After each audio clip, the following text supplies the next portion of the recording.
અચાનક મારે આવતા એક્સિડન્ટ થયું તો મને ડૉક્ટરે દવાખાને લઈ ગયા તો મને એવું કીધું કે પગમાં ફ્રેક્ચર છે અને ઓપરેશન કરવું પડશે. ઓપરેશન કરવા માટે મારી જોડે પૈસા નથી.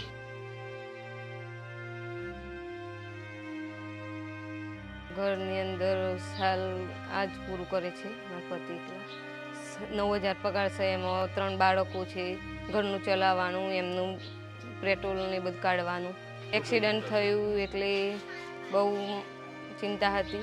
બંને બેબીના પિતાનું જે એક્સિડન્ટ અકસ્માત થઈ ગયું. હવે એમનું ઓપરેશન કરાવવા માટે પૈસા ઘણો ખર્ચ થાય એવું હતું.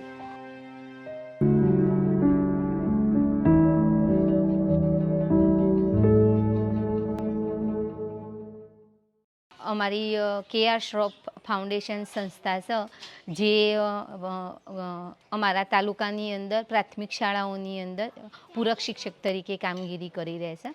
બાળકોના શૈક્ષણિક કામગીરીની સાથે સાથે અમારી સંસ્થા બાળકોના એમના સ્વાસ્થ્ય માટેની પણ ચિંતા કરી અને સ્કૂલોની અંદર જે બાળકો આવી રહેલા હોય છે એમની પરિસ્થિતિ એટલી બધી આર્થિક રીતે સદ્ધર હોતી નથી જે ખર્ચો પૂરો કરી શકે. અને અચાનક મુસીબતના ખર્ચાના કારણે અત્યારે દવાખાનાના ખર્ચા વધારે હોય છે. એ અંતર્ગત અમે વિચારી અને બાળકો માટે આયુષ્યમાન કાર્ડ કાઢવાનું દરેક સ્કૂલોમાં પૂરક શિક્ષકને કહેવામાં આવેલું હતું. એ થકી જ મેં નેત્રામલી સ્કૂલમાં મુકાયેલા અમારા અંજનાબેન શિક્ષકને આયુષ્યમાન કાર્ડ કાઢવા માટેનું કીધું કે ભાઈ સ્કૂલના દરેક બાળકનું આપણે આયુષ્યમાન કાર્ડ કઢાવડાવીશું.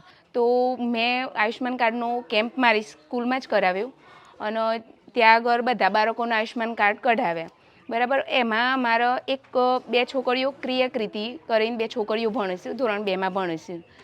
કારણ કે એમનું આયુષ્યમાન કાર્ડ કઢાયેલું નહોતું, તો એમને એમ કે માતા પિતાનું આયુષ્યમાન કાર્ડ પણ કાઢવું જરૂરી હતું. એમાં એના પિતાનું કાર્ડ, તો એના પિતાના મેં બોલાવ્યા અને આયુષ્યમાન કાર્ડ એમનું કઢાવ્યું.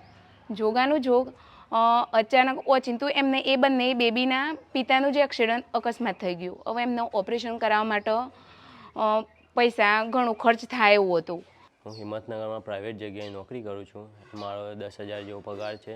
એમાંથી PF કપાઈને મારો 9,000 જેવો હાથમાં આવે છે. એમાં ઘર ચલાવવાનું, છોકરાને ભણાવવાના, ભાડું ને બધું કાઢવાનું હોય છે.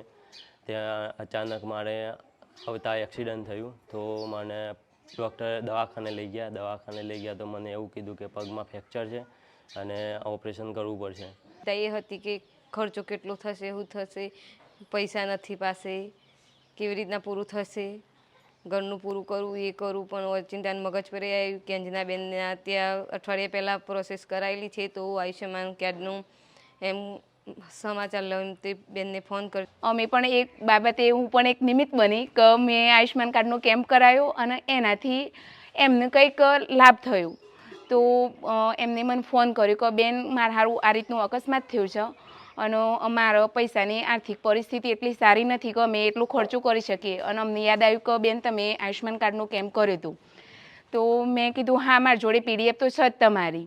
તો મેં તરત જ એમના મોબાઈલમાં વોટ્સઅપથી PDF સેન્ડ કરી દીધી. તાત્કાલિક બેનને PDF કરીને મોકલ્યું અંજનાબેનને, અને તાત્કાલિક અમારા PDF પર ઓપરેશન ચાલુ થઈ ગયું.